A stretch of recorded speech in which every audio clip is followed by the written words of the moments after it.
ചുറ്റും കൂടി നിൽക്കുന്ന ആളുകൾ ആശ്ചര്യത്തോടെ ആ പെൺകുട്ടിയെ നോക്കിപ്പോയി. കയ്യിൽ വിലങ്ങുണ്ടെങ്കിലും അവളിൽ യാതൊരു പതർച്ചയുമില്ലാത്ത പോലെ. കൂടിപ്പോയാൽ ഒരു 25 വയസ്സ് പ്രായം വരുമായിരിക്കും. ബാക്കി പ്രോസസ്സ് കംപ്ലീറ്റ് ചെയ്തിട്ട് എന്നെ വിവരം അറിയിച്ചാൽ മതി. വിമൽ കോൺസ്റ്റബിളിനോടായി പറഞ്ഞുകൊണ്ട് പെൺകുട്ടിക്ക് പിന്നാലെ നടന്നു. മോളെ, പോലീസ് ക്രോസ് ചെയ്തിട്ടിരിക്കുന്ന ബാനറിൻ്റെ അടുത്ത് നിന്ന് ഏങ്ങലോടെയുള്ള ഒരു സ്ത്രീ ശബ്ദം. കുറ്റം ചെയ്ത പെൺകുട്ടി അപ്പോൾ മാത്രം മുഖമുയർത്തി മുന്നിൽ നിൽക്കുന്ന സ്ത്രീയെ ഒന്ന് നോക്കി. ചേച്ചി.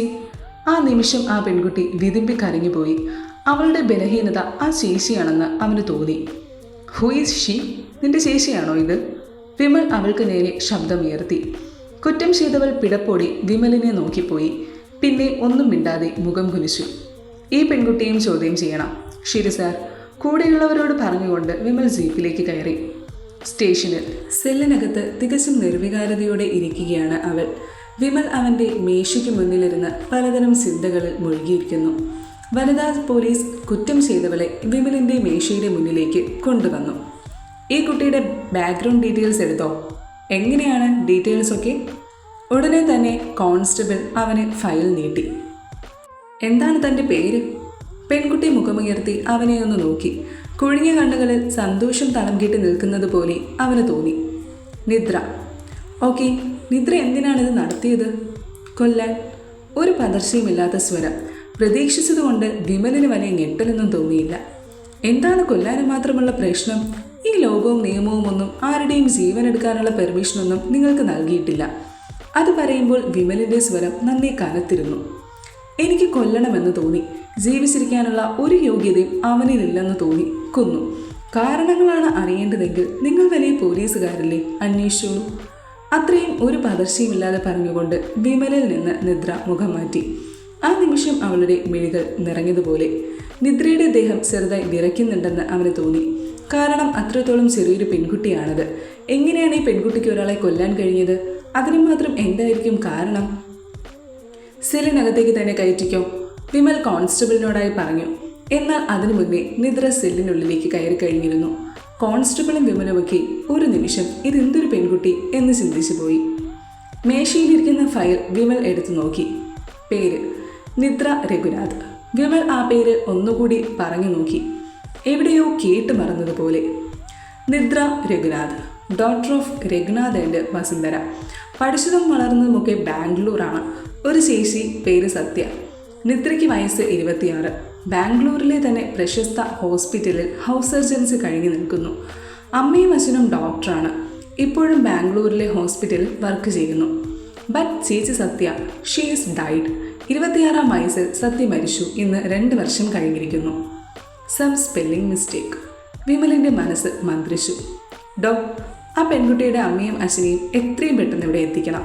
പിന്നെ ആ സ്പോട്ടിലുണ്ടായിരുന്ന സ്ത്രീയെയും. Okay sir. ഇൻസ്പെക്ടർ വിമലിനെ സല്യൂട്ട് ചെയ്തുകൊണ്ട് കോൺസ്റ്റബിൾ പുറത്തേക്ക് പോയി. ഉച്ചയ്ക്കുള്ള ഊണ് കഴിഞ്ഞിരിക്കുമ്പോഴാണ് കോൺസ്റ്റബിൾ വിമലിനടുത്തേക്ക് വരുന്നത്. സാർ, എന്താണ്? സ്പോട്ടിലുണ്ടായിരുന്ന ആ സ്ത്രീ വന്നിട്ടുണ്ട്. ഇങ്ങോട്ട് വരാൻ പറയൂ. Okay sir. കോൺസ്റ്റബിൾ ഒരു സ്ത്രീയുമായി ഉള്ളിലേക്ക് കടന്നു വന്നു.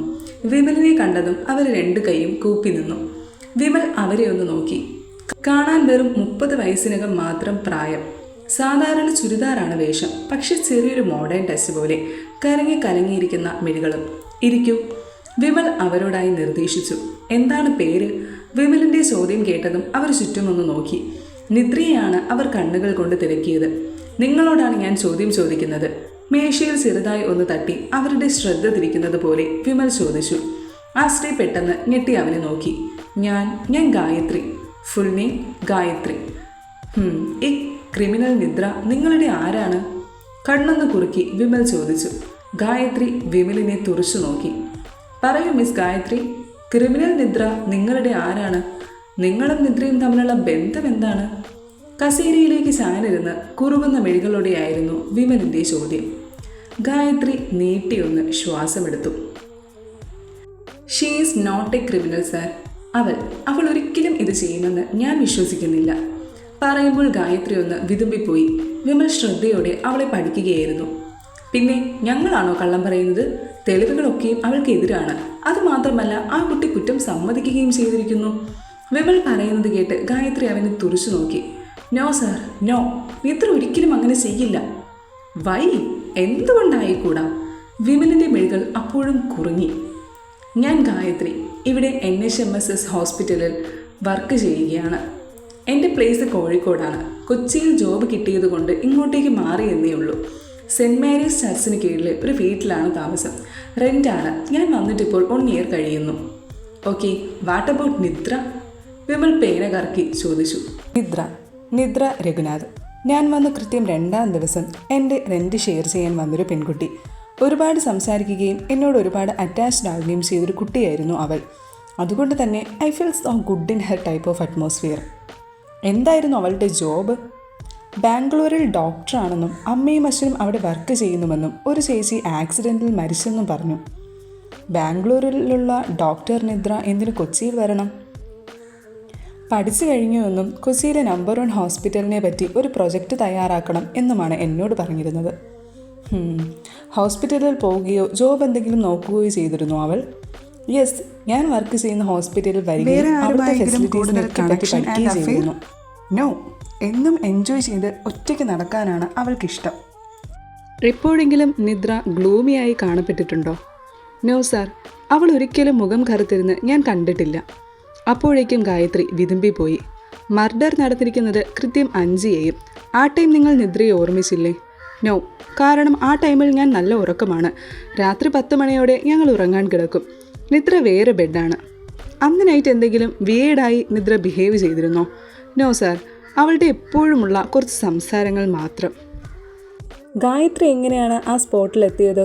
ഉറങ്ങുന്നു എന്നല്ലേ പറഞ്ഞത്? എന്നെ സിസ്റ്റർ മേരിയാണ് വിവരം അറിയിച്ചത്. ഞാൻ നല്ല ഉറക്കമായിരുന്നു. 7 മണി ആകുമ്പോഴാണ് പതിവായി എഴുന്നേൽക്കുക. പക്ഷെ നിർത്താതെയുള്ള ഫോൺ ബെല്ലടി എൻ്റെ ഉറക്കത്തെ ബ്രേക്ക് ചെയ്തു. ഓക്കെ, നിദ്രയെ പറ്റിയുള്ള വേറെ എന്തെങ്കിലും ഇൻഫർമേഷൻ തനിക്കിവിടെ പറയാനുണ്ടോ? ഇത്രയും നല്ലൊരു കുട്ടി എന്നൊക്കെ പറയുമ്പോൾ അതിലെന്തെങ്കിലും ഒരു ഫോൾട്ട് ഇല്ലേ?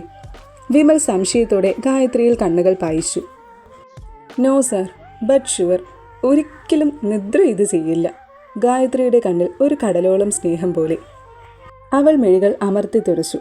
Part 3 loading.